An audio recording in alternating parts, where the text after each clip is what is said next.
నేను తెలియజేస్తున్నా అండి, మొదటగా ఈ ఎమ్మెల్యేకి బుద్ధి వచ్చే విధంగా అందరూ కూడా పార్టీలకు అతీతంగా కలిసి రావాలి. ప్రజా సంఘాలు కావచ్చు, ప్రజలందరూ కూడా ఏకమయ్యి ఇతని మీద తిరుగుబాటు చేయాలని కూడా నేను పిలుపునిస్తున్నా. మొన్న కూడా చూశారు, ఎదురుగానే అందరికీ కళ్ళకు కట్టినట్టు ఎదురుగా ఉంది.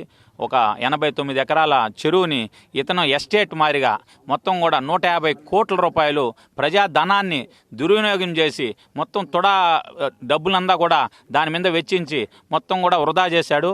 ఆ డబ్బుల్ని నియోజకవర్గ వ్యాప్తంగా బ్రిడ్జిలకు కావచ్చు, కాలువలకు కావచ్చు, మొత్తం డెవలప్మెంట్కు వాడుకుంటే ఎంతో డెవలప్ అయి ఉండేది. అతను సొంత ఎస్టేట్ మారిగా అతని ఫ్యామిలీ వాళ్ళు ఆహ్లాదకరంగా తిరిగేదానికి అవి చూసారా? దాని లోపలికి ఎవరన్నా సామాన్యుడు పోగలరా? ఆ సెక్యూరిటీ లేనిది, ఆ గేట్లు ఏంది, ఆ ఫెన్సింగ్ ఏంది, మొత్తం కూడా ఎవరు కూడా పోయే పరిస్థితులే భయభ్రాంతులకు గురి చేస్తూ ఈ చుట్టుపక్కల ఆస్తులన్నీ కూడా అతని కబ్జా కోరల్లో చేసుకోవాలనే ఉద్దేశంతో ఇదంతా కూడా వాళ్ళ పోలీసులకు కావచ్చు, మఠం అధికారులు కావచ్చు, అతని కన్నుసన్నల్లో పనిచేస్తున్నారు. వాళ్ళకు కూడా హెచ్చరిస్తున్నాం, మీరు ఎక్కువ రోజులు అతన్ని నమ్ముకొని ఇది ఉంటే అందరూ కూడా ఇంటికి వెళ్ళే పరిస్థితి వస్తుందని కూడా తెలియజేస్తున్నాం. ఖచ్చితంగా ఈ బాధితులకి మేము ఈడ అండగా నిలబడి ఇది వాళ్ళకి న్యాయం జరిగేదాకా పోరాటం కొనసాగిస్తాం.